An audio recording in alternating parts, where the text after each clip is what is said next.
In the grand tapestry of rock and roll, some threads shine brighter and burn out faster than all the rest. They are the threads of pure, incandescent creation, the very origin points of legends. The story of the Rolling Stones, a saga of survival, rebellion, and unparalleled success, does not begin with a Jagger swagger or a Richards riff. It begins with a vision, a singular obsession in the mind of one brilliant, restless, and tragically flawed young man. He was the one who dreamed it all up, the one who assembled the pieces and gave the beast its name. He was the band's founder, its original leader, its musical compass.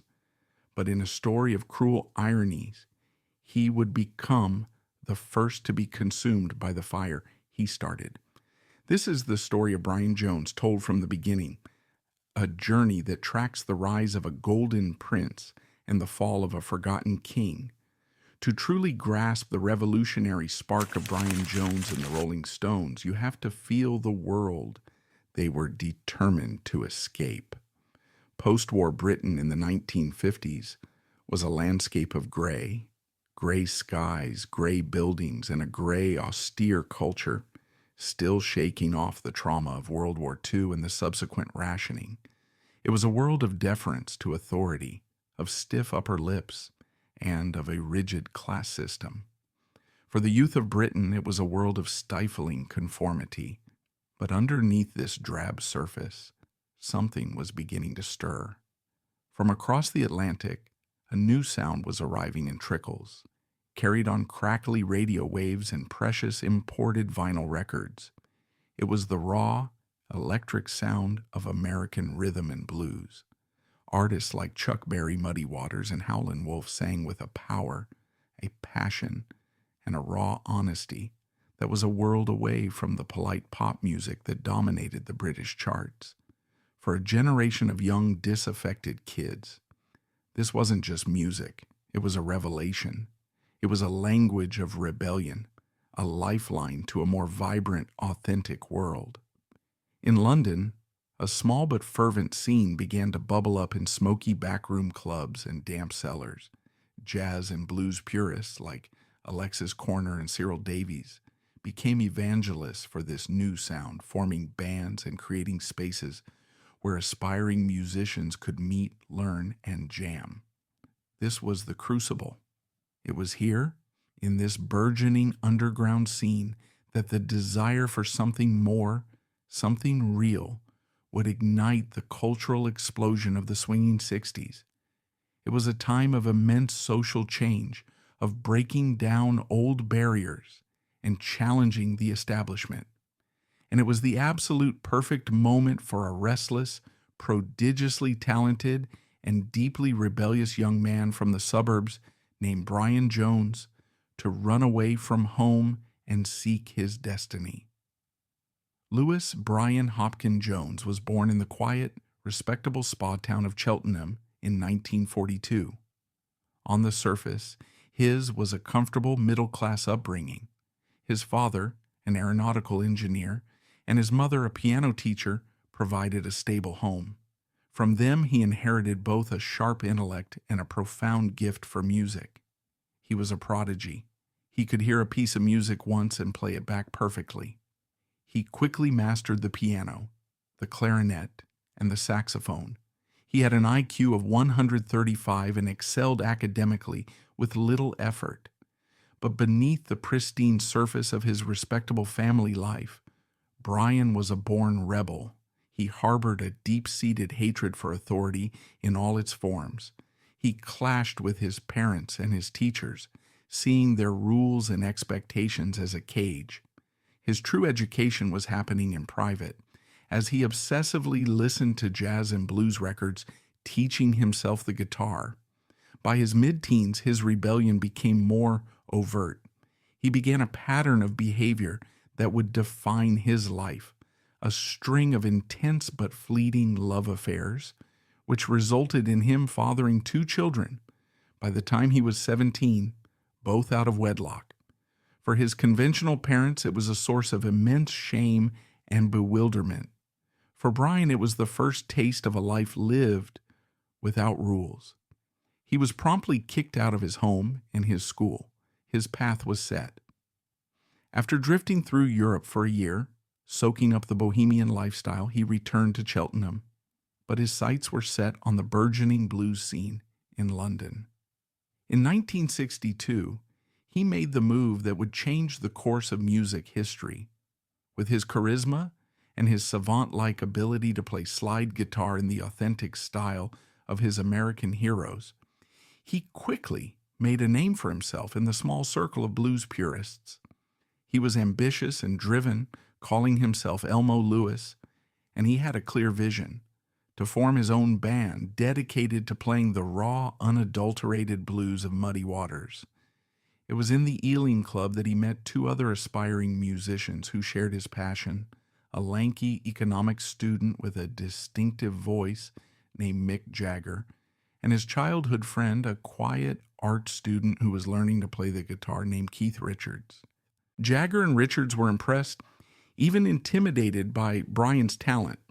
He was already a master of the blues, while they were still learning. It was Brian who was the undisputed leader. He put an ad in a paper seeking other musicians. He chose the name for the group, plucking it from a song by his idol Muddy Waters, Rolling Stone. He booked their first gigs, hustled for work, and defined their musical direction. In the beginning, this was Brian Jones's band. Bill Wyman, their future bassist, recalled his first audition. He was the leader. He was the one who was good, the one who could play. He was very confident, very articulate. From 1962 to 1965, Brian was the heart and soul of the Rolling Stones. He was the most visually striking member, with his golden hair cut in a signature bob, his flamboyant clothes, and his aloof, almost arrogant stage presence. He was the band's musical powerhouse. While Mick and Keith were honing their craft, Brian was the secret weapon, a multi-instrumentalist who could add the perfect texture to any song. He was the haunting harmonica on Not Fade Away, the searing slide guitar on Little Red Rooster, the band's first #1 hit in the UK, a pure blues cover that was Brian's passion project. This was his golden age. The band was his vision made manifest. But a seismic shift was about to occur, one that would slowly and inexorably push him from the center of his own creation to its periphery. Their ambitious manager, Andrew Loog Oldham, saw that the future of rock music lay not in covering old blues songs, but in writing original material. He famously locked Jagger and Richards in a kitchen, telling them not to come out until they had written a song.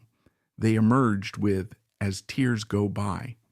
It was the beginning of the Jagger-Richards songwriting partnership, a partnership that would become one of the most successful in history, and one that would leave Brian, who was not a natural lyricist, on the outside looking in.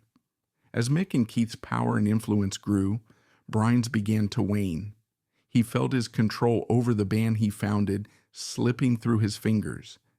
His response was to retreat further into himself and into a world of drugs and alcohol. His prodigious musical talent, however, continued to flourish, but now in a different way.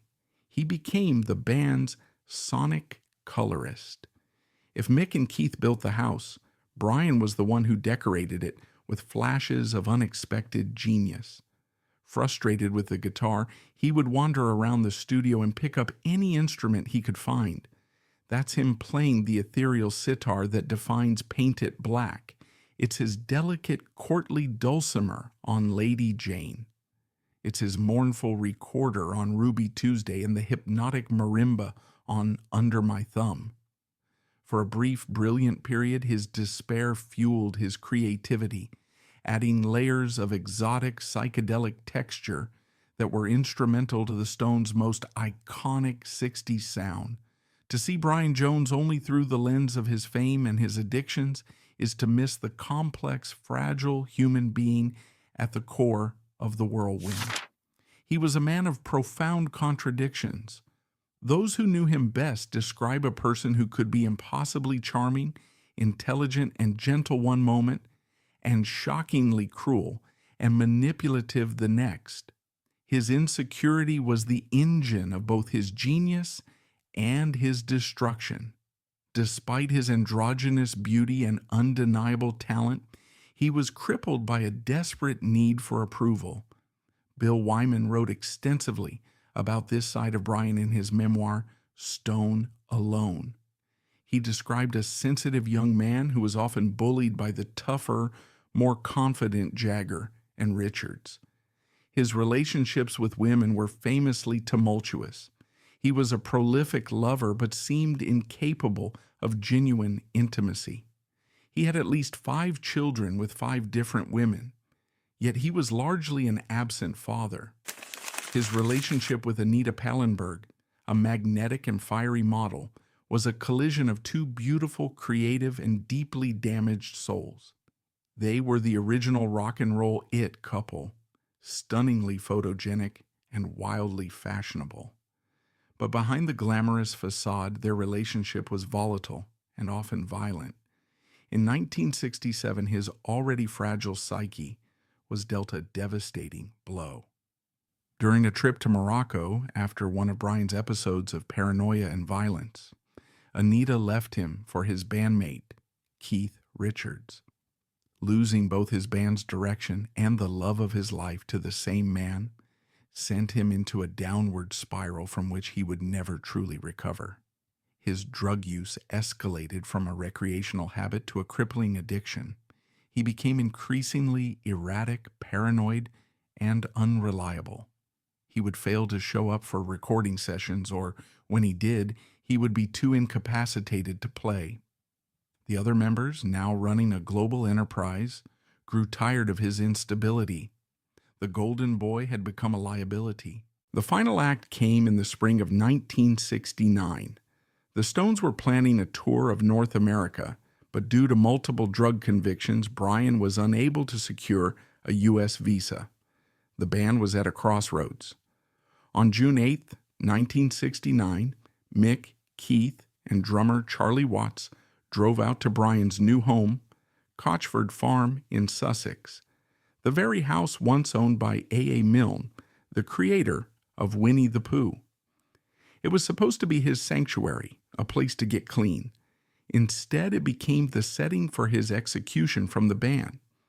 In a tense, awkward meeting, they informed him that he was out. The band he had founded was moving on without him. He was given a severance package and a promise that his role as the founder would always be respected.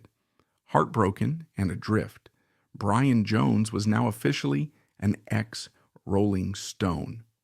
In his final weeks at Cotchford Farm, there were glimmers of hope. He spoke of starting a new band, one where he could once again play the pure blues he loved. He had sessions with other musicians, including Alexis Korner, his old mentor.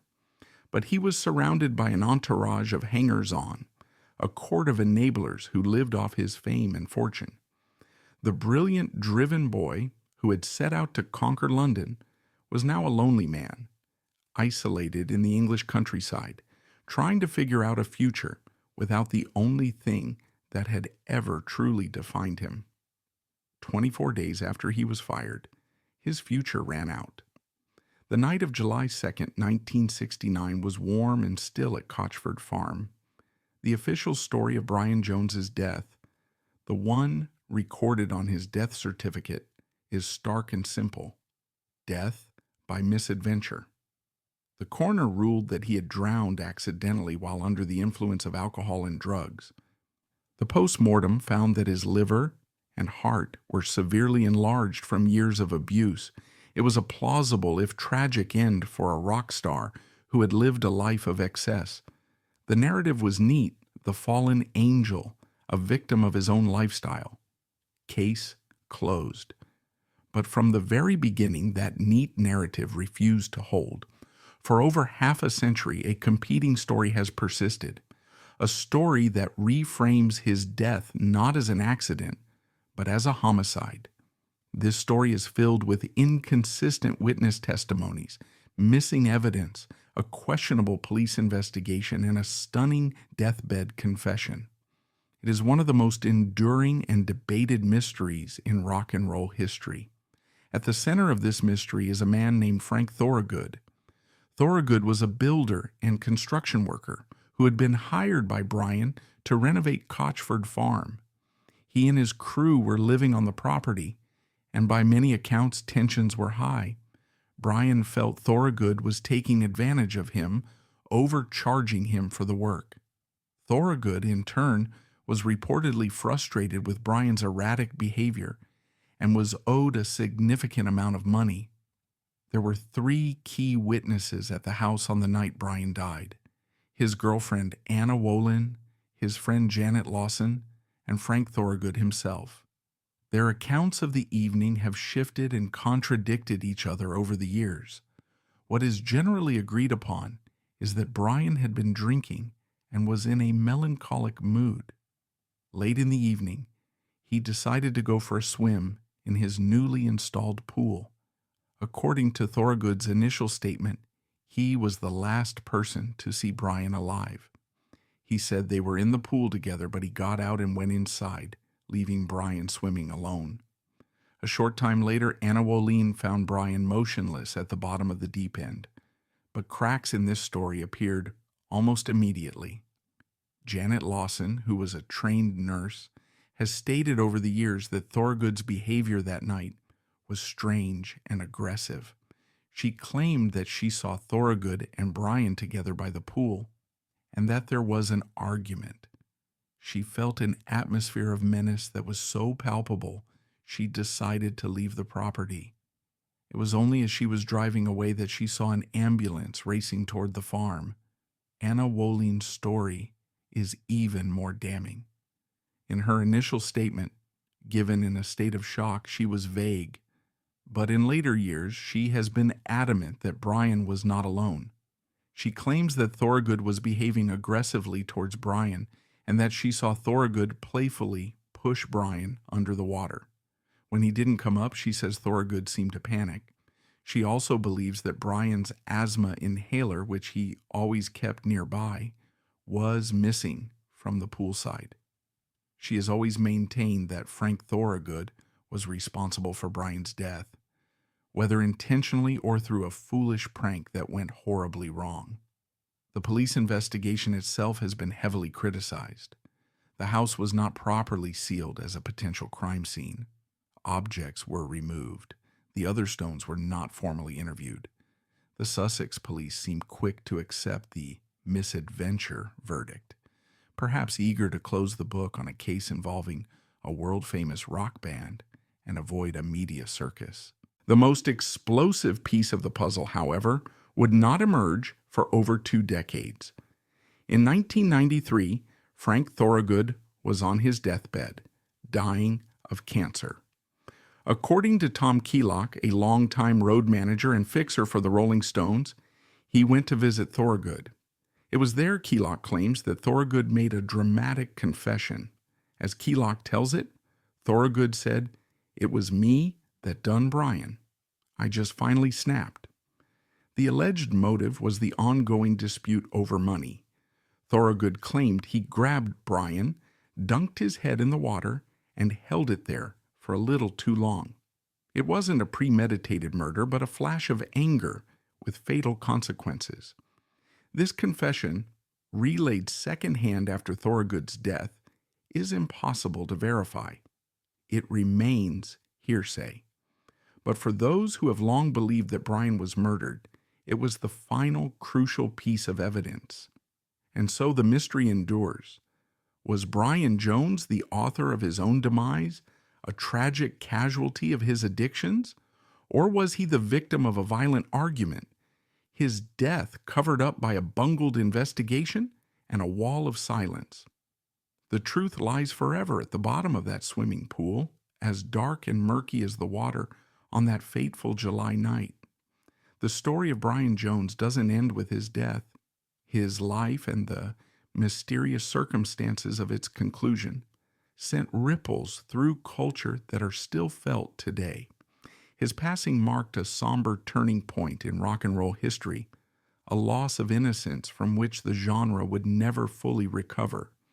His most immediate and grim legacy was becoming the founding member of what we now morbidly call the 27 Club.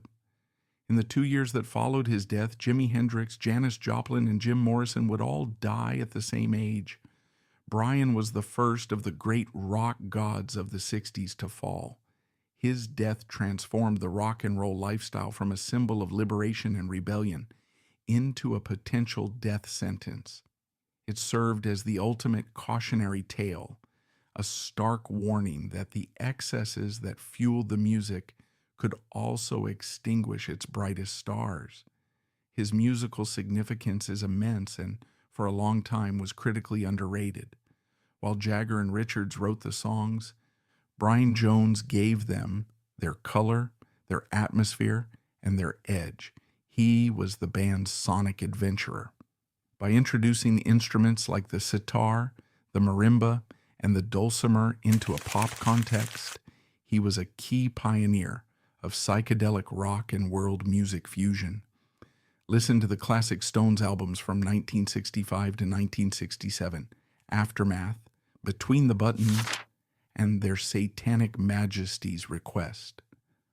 Brian's eclectic instrumental touches are everywhere. He pushed the band beyond the confines of rhythm and blues and into more experimental, uncharted territory. Beyond the music, the story of Brian Jones carries a profound and timeless human lesson about the brutal machinery of fame. He is the archetype of the creator, consumed by his creation. He founded a band based on a pure love for the blues, only to see it morph into a global corporate entity that no longer had a place for him. His journey from leader to outcast is a heartbreaking study in the shifting dynamics of power, friendship, and business. He matters because his story forces us to look beyond the myth of the Rolling Stones as the seamless, swaggering entity it became. He reminds us that behind the legend, there were fragile human beings, complex relationships, and painful choices. In the final analysis, the life of Brian Jones traces the full tragic arc of a shooting star. We follow his journey from a brilliant, rebellious boy in a gray suburban town to the visionary founder of the world's greatest rock and roll band, to the broken man left behind by his own creation. He was a musical prodigy haunted by insecurity, a charismatic leader who lost his kingdom, a flamboyant peacock who was at his core a deeply sensitive and lonely man. His story is a cautionary tale, yes, but it is also a profoundly human one. It speaks to the fragility of genius, the corrosive nature of addiction, and the universal fear of being left behind. We are left not with simple answers, but with a series of haunting questions, and the poignant image of a golden-haired boy who dreamed of playing the blues, who got everything he ever wanted and found that it wasn't nearly enough. The legacy of Brian Jones is not written in stone, but in the echoes of the music he colored so brilliantly, and in the enduring mystery that still hangs over the silent, dark waters of Cotchford Farm. And that wraps up today's video. If this video resonated with you, please give it a like, leave a comment with your feedback, and subscribe to stay updated on upcoming videos. Appreciate you watching.